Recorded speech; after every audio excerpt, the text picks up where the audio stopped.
Not that long ago, in the recent history of the culture war, a list was created called the SE. It's the swear. It's the S word. I can't say it. Okay, it's YouTube. The SE Media Men list. And on it was a bunch of false accusations. And someone's actually suing the person who created the list. Here we have a really, really sad story published to Medium by a man named Mike Tunnison, who claims he was falsely accused and is innocent. Why? The feminist outrage mob slapped his name in a document, no one fact-checked, and it destroyed his life, and now, apparently, he's a janitor? Woo! I'll tell you what, though. I read this, and boy, was I shocked. This list went around, and it destroyed this guy's life, because nobody cared if it was true or not. And then I got to the point where he actually started defending the woman who wrote it, and I'm like, okay, dude, you get what you deserve. You know what, man? He basically said he won't go after the woman who created it, because it's not fair, to target her because she made a list with the potential. It's like, no, dude. You circulate slander and libel and defamation, and it destroys someone's life. You're responsible. So this guy's life is over. He can't find writing work.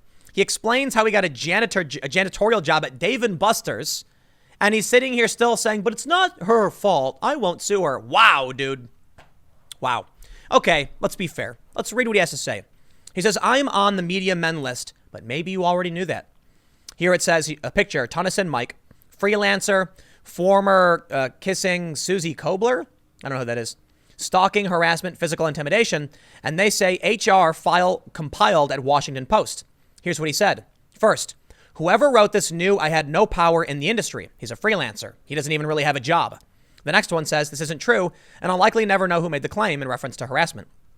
HR file compiled? Nope. This doesn't exist. Let me tell you something, man. Somebody slanders you, claims something isn't true that you can easily prove. I think you should sue them for defamation. But here's where it gets sad. He said, last spring, during my first week on the janitorial staff at Dave & Buster's. I love Dave & Buster's, by the way. I have like a ridiculous amount of Dave & Buster's points. It's an arcade. It's fun. So I'm not going to rag on them. Big step down, though, from a Washington Post freelance reporter to a janitor. He says, I struck up a conversation with a coworker who had served 17 years in prison. Swapping life stories, I sheepishly divulged that I used to work for the Washington Post, that had a book published by HarperCollins, and that I spent years as the top editor of a popular website. He fixed a look on me. So what are you doing here? He asked. For the life of me, I couldn't begin to explain. How could I describe how I was fortunate enough in 2006 to be able to afford a one-bedroom condo at the age of 24? Yet that today, I feel trapped in that space with the mortgage still underwater. Could I adequately explain how I went from having a life and a career I felt proud of to being publicly shamed by my peers and punished for things I didn't do? This is why we have a constitution which states you have a right to confront your accusers. You have a right to due process and a speedy trial. Because of things like this, the founding fathers understood the power of an outrage mob of pitchforks and torches. And so they drafted a document that was very, very brilliant, though I wish they could have been a little more specific on the Second Amendment. We could end all the arguing about what it means to have a well-regulated militia, but I digress. He says, in October 2017, I was one of roughly 70 men included on that media list, a crowdsourced spreadsheet of anonymous, unvetted allegations of misconduct and assault. No words can describe my astonishment and horror at finding myself accused of harassment, stalking, and physical intimidation. Even more agonizing was seeing this supposedly private listing, allegedly intended as a whisper network warning among trusted insiders, swiftly leaked to the public, initially on the website of conservative activist Mike Cernovich, and later on other outlets on social media. The damage to my career seemed equally swift. In the decade leading up to the list, my work was regularly published by more than a dozen outlets, and I was frequently offered work. After the leak, that work screeched to a stop. Today, I write for only one outlet I previously contributed to, income that covers only a few smaller bills. I've applied for hundreds of conventional office jobs ranging from PR to administrative assistant to technical writing in an effort to avoid a bankruptcy that could hurt my family members whose finances are linked to mine. Yet employers don't seem to view the 4 years I spent creating, organizing, and running a popular blog as applicable experience. Most days, it's difficult to envision a path back to a decent life. No, it's because they Google search you and they see the list and they say, nope, not playing the game, don't want to take any risks. More than 2 years later, the media continued to embrace Me Too's powerful personal narratives as a reliable source of content and controversy, now a cornerstone of liberal orthodoxy that few dare to challenge. There has been surprisingly little effort to dig into complexities unless the accused is someone powerful and prominent like Al Franken. Hardline supporters of the movement shrug off its more extreme tactics by noting that some Me Too celebrities have inched back to prominence or avoided life-shattering consequences. Non-famous casualties remain under the rug. They were summarily swept under. Accordingly, I decided to self-publish this piece only after a handful of prominent news outlets declined, offering mealy-mouthed dismissals and concerns for the sensitivity of the issue. He says, at the dawn of 2020, there's nothing unique about having been devastated by the housing crash or being a rider down on his luck. My story is noteworthy only because I'm one of the least powerful men to have been publicly accused in the Me Too era. What makes this event intolerable isn't just that the allegations against me are false, it's that I have no idea who made them. Yeah, going back to what I said about the Constitution. He said, a few men on the list were investigated and fired. Others continued in their careers just fine. Most as staffers of established news organizations with bosses willing to listen to their sides.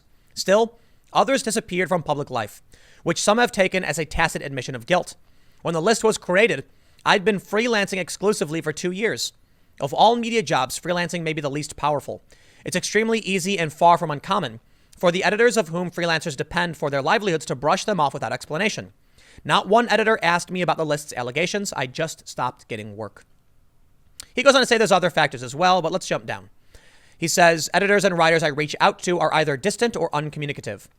What can't be questioned is the psychological toll the list has taken. Almost immediately after its release, a close friend of 10 years cut me off and hasn't spoken to me since. Even after I reached out to him. Day after day, I'm tortured by the thought that even more people will learn of the allegations or that I'll be unexpectedly attacked for them online. Too often, I've found myself hanging out with friends as the discussion turned to celebrities being Me Too'd and been incapable of revealing what happened to me. Sooner or later, I've feared they'll know too. It's been more than a year since I've dated. Working 3 low-paying jobs means I'm always busy and broke. Plus, any woman who does the usual pre-date search online could stumble upon the list. How could I explain it away in the early stages of a relationship? He's right. You can't. The allegations are there. No one needs proof. This is ridiculous. But you know what?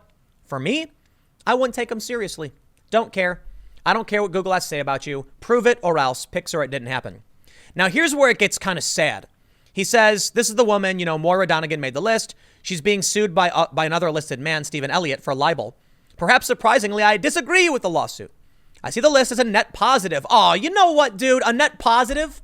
We don't know if any of these stories are true. Some of the people got investigated, fine. But you cannot support unfounded, unvetted allegations that destroy lives.